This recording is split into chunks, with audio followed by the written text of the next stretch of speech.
This is James Devine coming to you with the Almost Everything I've Learned About Teaching Band podcast. Today, we're going to talk about practice tips. But first, I want to expose the big lie. The big lie that people say is that practice makes perfect. That's not true. Perfect practice makes perfect.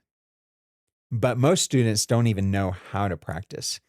When I first started teaching, I had students who filled out these impressive practice logs with 10 hours of practice a week, but I could not hear it in their playing because they still stunk as players. But their parents signed off on it, and they claimed that they did a bunch of hours. And so I ended up eliminating practice sheets completely and going to playing tests. And we'll talk about that more in a different episode. My last decade or so in the classroom, I quit requiring outside of class practice. But to be honest, most of my students probably do practice. But going back to that grading that we talked about, the students only get 2 grades, A+ or retake. And so they know that there's a high standard for passing that. But you have to sometimes teach kids in class how to practice. Outside of class, they're going to practice the fun stuff like Disney songs and Beauty and the Beast and Celine Dion or whoever they're listening to. They're going to practice that without you telling them to. But the things you want them to practice, sometimes you have to guide them in class.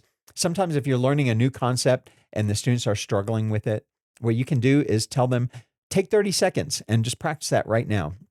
And you start rotating around the room, making sure everybody's practicing it. And what I aim for is 100% participation in that 30 seconds. I go around and I'm answering quick questions and doing quick listens to different students as they're practicing. And if I encounter a student who's not practicing, what I tell them is that they're going to have to do a test in front of the class. And they gripe about it. Why would you make me do a class in front of the test? I don't even know how to play this yet. And I said, well, that's the point. I'm giving you 30 seconds to practice. So you can either use this 30 seconds to practice, or if you're not using it to practice, I'm assuming you already know how to do it, but I have to check to see.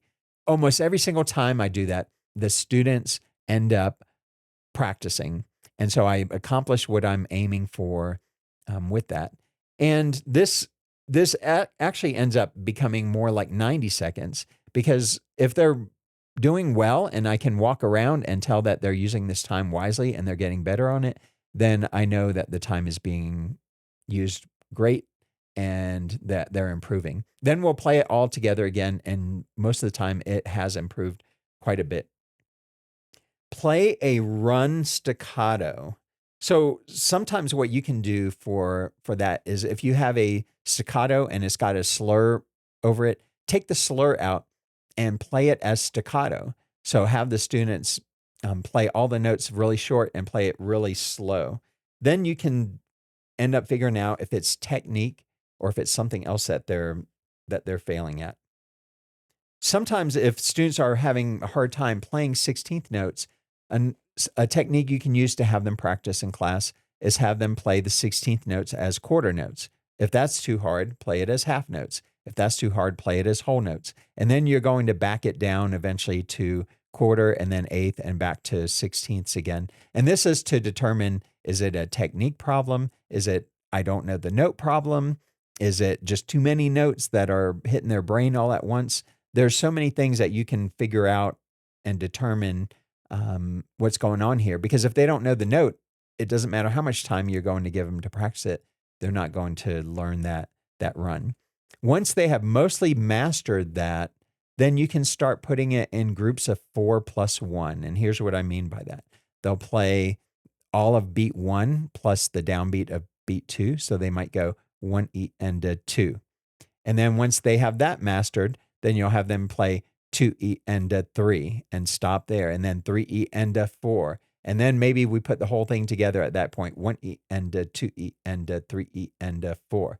And that's going to help them to put it into smaller chunks and get their fingers working a little bit better. Have students count aloud and demonstrate for them. It doesn't matter what system you use. The system I use is the one the Army Band taught me many years ago. But a lot of times students will count 16th notes like this. one E and a two E and a three and that's how they play them. So I'll demonstrate for them the strictness of the sound: one E and a two E and a three E and a four, and that helps them to really figure out the subdivision of the beat. These are some tips to help you get the students practicing in class, especially when they have a technical passage that's a little bit more difficult for them. And I want to become your coach. Give me a call. It's free. The first call, 719 238 4193.